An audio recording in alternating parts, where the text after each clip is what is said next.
is a word we throw around a lot. But, listeners, here's the quiet truth. Behind boardrooms, dashboards, and quarterly reports, middle managers are quietly drowning. They're expected to be emotionally intelligent, visionary, decisive, and endlessly available, all while dealing with layoffs, disengagement, and burnout. And we often celebrate emotional intelligence as this magic fix. But just imagine, what if that's not enough anymore? What if empathy without systems actually leaves leaders and their teams adrift? Welcome back, listeners, to today's episode on the BizBlend podcast. I'm your host, Sana, and today I'm joined by someone who knows this pressure firsthand. Tia Williams didn't climb the leadership ladder, with an MBA or a perfect blueprint. Tia built her career through trial by fire, leading teams through acquisitions, proving frameworks in high pressure environments, and delivering real results. Hear me out: 90% retention, doubling productivity, and saving $400,000 along the way. And Tia is now writing the leadership equation, a bold look at why modern leaders need more than just EQ, emotional intelligence, to survive in today's complexity. So, listeners, let's quickly dive deep into this interesting discussion. So, Tia, welcome to the show, and it's really an honor to have you here with us. Thanks for having me. I'm really excited about this discussion. I'm looking forward to it. Definitely, definitely. I think this is such a unique take on, primarily on EQ. Why? Because, personally, I believe until now, we were kind of in a journey to explore the importance of EQ or emotional intelligence, because that has been something, conventionally portrayed as a soft skill in the workplace settings. Now, I think we need to also explore the other side of the coin, that why just EQ is not enough. And of course, secondly, when it comes to middle management, I think we definitely need to talk about that. So with that, Tia, let's begin. Um, we hear so much about emotional intelligence as this golden ticket to leadership. Yeah. Why isn't that enough anymore?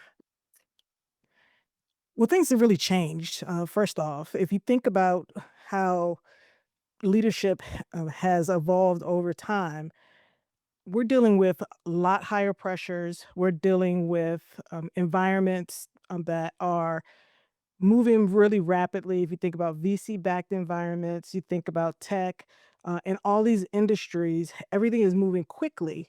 And old leadership playbooks really just aren't enough anymore.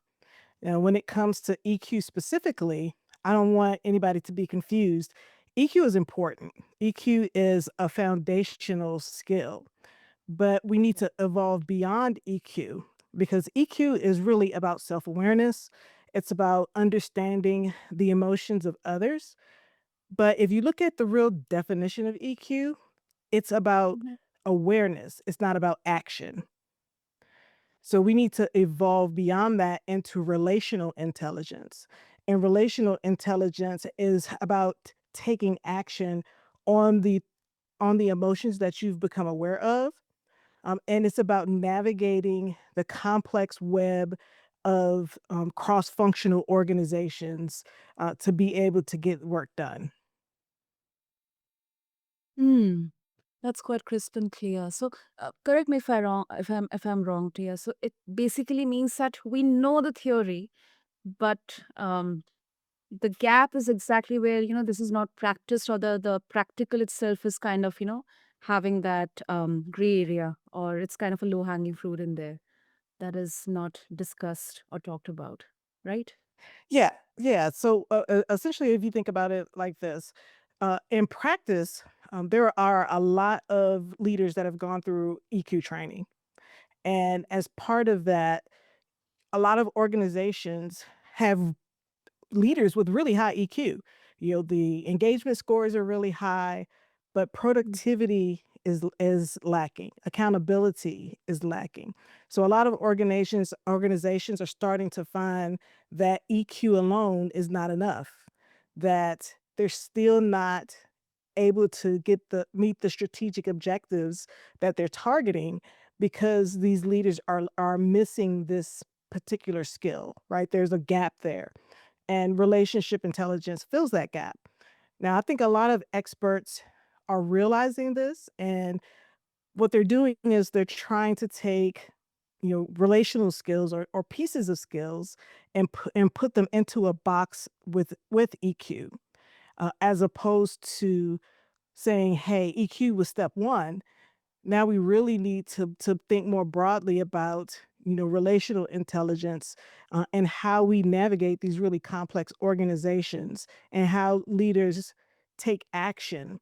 How do you navigate the invisible org structure within a company? Who influences decisions, as an example, right? So if you can't pick up on those things, in today's complexity, you're going to Mhm. struggle as a leader. Got it. Got it too. Okay, now let's make this more easier for our listeners. Of course, with an example in there, if you can share a story where, or maybe a case study where EQ alone would have failed if you didn't have systems, or maybe the company, the leadership didn't have systems or structure in place.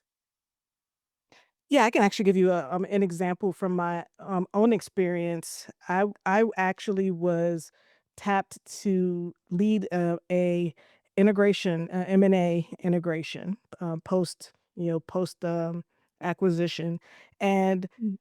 I ended up with two teams. I had a team that was highly analytical, and I had a team that had high emotional intelligence. That these were the leaders, the leadership team. The team itself was about 100 people, so I had two groups of leaders. And the highly emotional intelligent leaders, they had very, very high EQ scores.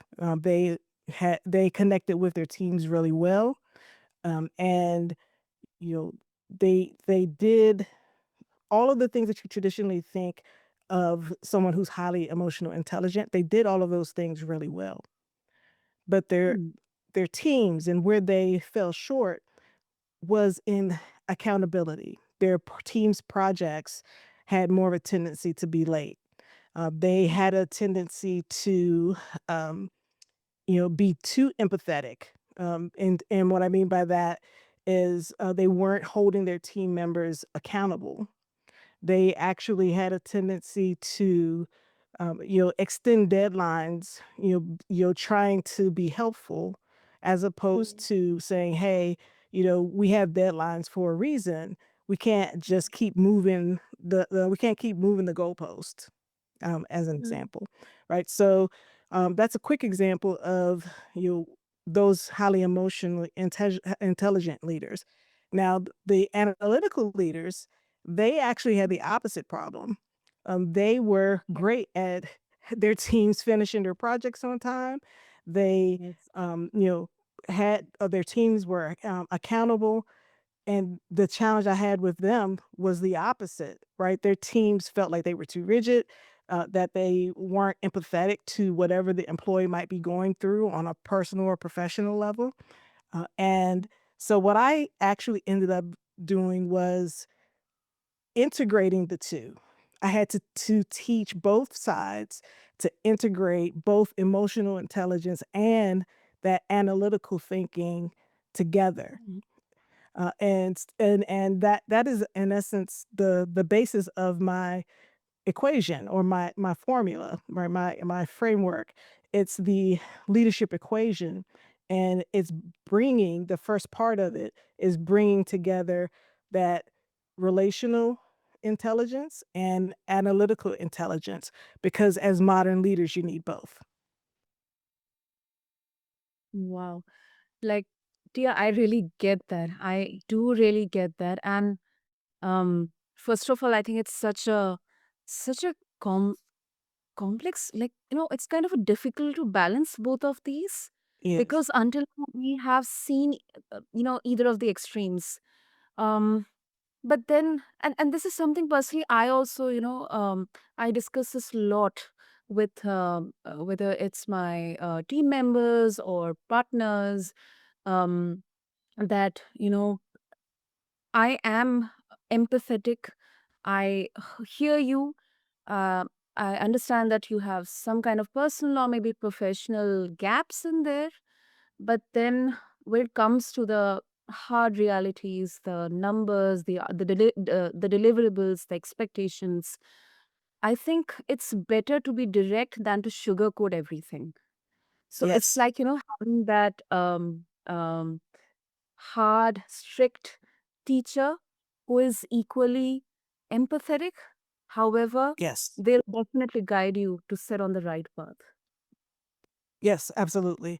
And the challenge is really complex, like you say, and part of it is some of these middle managers have never been taught the right skills to be able to do that, right? They've never Mm. been taught how to actually lead, how to have hard conversations, right? There's a really big skill gap for middle leaders, and it's causing lots of problems for the middle managers and for their teams.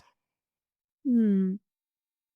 Yeah, and I think another uh, another I think kind of uh, problem or a kind of surprise can come.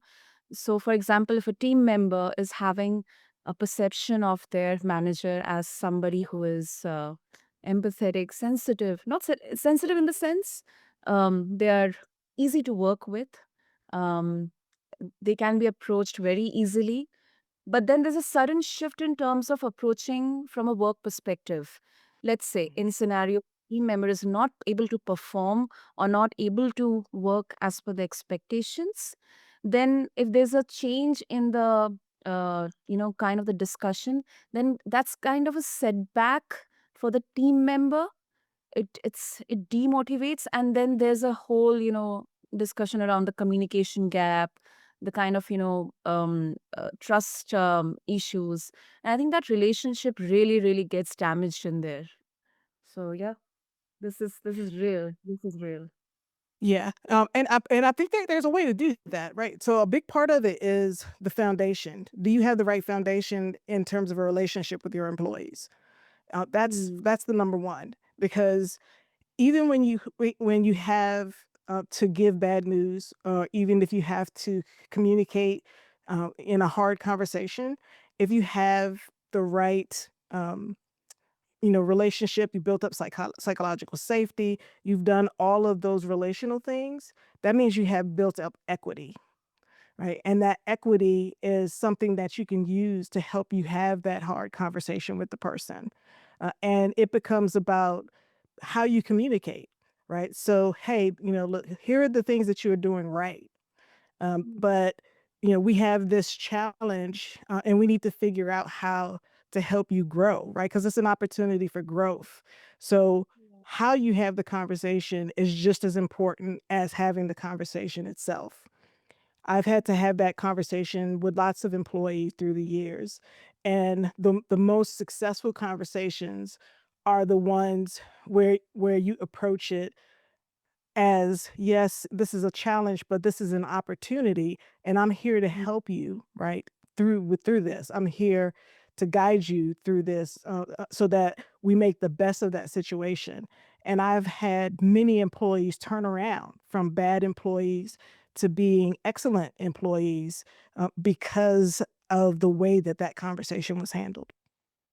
Mm. Yes. I think the best thing is it is possible. There is a solution in there. So, Tia, as we have now got a very clear understanding of the status quo, the gap in there. Let's try to understand the solution. So, let's say if someone who's listening to us today, they wanted to start implementing or start with the execution, specifically around systems based leadership or relational intelligence. What's the first step? So I think the first step really is, if you're trying to implement it as a leader, you have to really co-create with your team. You have to say, "Okay, so this is how we're currently working, and here are the challenges that we have. We're trying to grow, we're trying to scale, and because we don't have the right systems in place, it's impeding our ability, to be successful." Right? So, communicating with your team that this is what we're trying to do, here's why we're trying to do it, and then co-creating with them so that they have ownership, as well. Because one of the mistakes that people or leaders can make is to make the change to their teams. People don't appreciate it when they feel like new processes or new implementations are done to them. Now when you co-create those with them, they have ownership, and they're able to voice, challenges that maybe we don't see as leaders. So, by co-creating them, and then you ultimately saying, "Hey, okay, this is what the final process looks like," they're much more willing to, adopt and adapt as opposed to, the silent pushback, and you see longer term adoption, because you've taken that step. So to me, the first step is communicating with your team.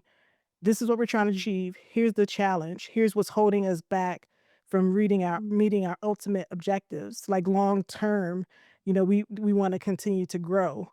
And the way we're currently doing things will only take us this far. So step one is communicate, and then step two is co-create. Hmm. Yeah, yeah, and I think this is very, very powerful, because it definitely takes leadership out of the clouds and puts it into process. Almost like converting these soft skills or the wisdom into something which is definitely measurable and repeatable as well.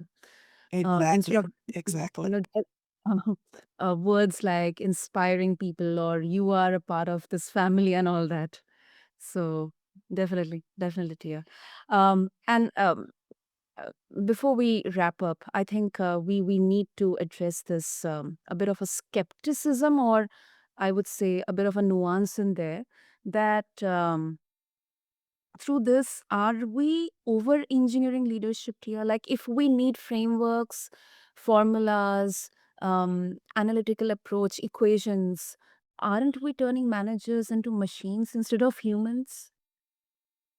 Absolutely not. Right. So first, my system is very much more like scaffolding than it is about being rigid in terms of framework. It's really important that you have both, right? You need to have systems. Systems make leadership repeatable. If someone steps into a system, they have guidelines and guardrails that help them to see, where they need to go and how to get there, and you eliminate trial by fire, um, and it makes it scalable. That's what a system is all about. The relational intelligence, again, we're combining the 2. So, there are people who are highly analytical, who have problems understanding and connecting with, emotional intelligence, right? That's a right brain skill in their left brain. The thing that becomes important for them is, how do I actually process this emotional intelligence? And Mhm. the way I help them do that is by helping them to see emotional intelligence as data. So for people with analytical minds, it gives them a way to not just constantly be burned by trial by fire, but actually process, this is how, I need to apply emotional intelligence to the decisions that I'm making. And for that Mhm. person who's highly, emotional, right, or not emotional, but who is highly emotionally intelligent, for them, it goes from beyond, "Hey, I have this gut feeling, this is what I create the have creatively come up with." It takes Mhm. that and turns that into a data-backed, evidence-based approach. So if you go to a senior leader, you're able to say, "Hey, this is what I see needs to happen. Here's why," right? And that's your creative right brain. But then here's the data to back it up. so that you're and here are the metrics we can use to measure it. And it's not about the 2 being side by side, analytical and relational. It's about integrating the 2 for the best holistic approach as a leader. Exactly. I love that holistic approach. Oh, superb. And also, just a quick, uh, side or bite for the listeners. Tia, your journey is really, really unique because this is coming from someone who, um, I mean, there is no MBA, um, not that typical business background, which I absolutely personally admire. Um, because now it has kind of become, um expected that somebody who has that degree, they only have that capacity to speak, talk, and behave in that business language. But I do not agree. I do not agree personally. I may be wrong, but that's my personal viewpoint here. You built your career through trial by fire, you developed frameworks, and you are sharing these really, really practical, real, raw, ground insights. Um, so, I mean, how it has been? I mean, have you ever got pushback because of your background while introducing this approach to the leaders or the companies? So now, with the proven results that I have, I don't really get pushback the way that I did at one point throughout my career. Quite frequently, I would have to start over at the bottom, right? But I would quickly rise to leadership roles at every organization that I've ever worked for. So it's been very much about once people see what I'm able to do, there's no Mhm. question. All right. And now that I have, the social proof and the real world experiences that back all of that up, I don't get the same level of resistance that I once did. Brilliant. That's brilliant. Great. So, Tia, if our listeners they would like to connect with you and also get a hold of your upcoming book and on the resources that you are sharing, what would be the easiest way? The easiest way to is to connect with me on LinkedIn. So my LinkedIn username is Tia A Williams 2. That's TIAAWILLIAMS and the number 2. And I share updates on LinkedIn 5 days a week. And then my book, I'll be announcing the actual release date for the book through my LinkedIn profile. So that's the absolute best way to stay in touch with me. Superb, superb. So, first of all, congratulations to you, Tia. And listeners, I'll make sure to mention all the details, all the links to connect with Tia and get a hold of her upcoming book. Just refer to the show notes along with this episode on whichever platform you listen your podcast to. And thank you so much, Tia, for bringing such clarity and honesty to a conversation that I believe so many leaders are afraid to have. Thank you. Thank you. Thanks for having me. Great. And to all our listeners, I think this conversation it really breaks the myth of leadership as a personality contest. It's not about being the most charismatic or the most aggressive or empathetic or the most inspiring. It is about building something sustainable, repeatable, and real. That's what Tia reminds us. And with that, we conclude this episode of BizBlend. Until next time, this is your host Sana signing off. Thank you.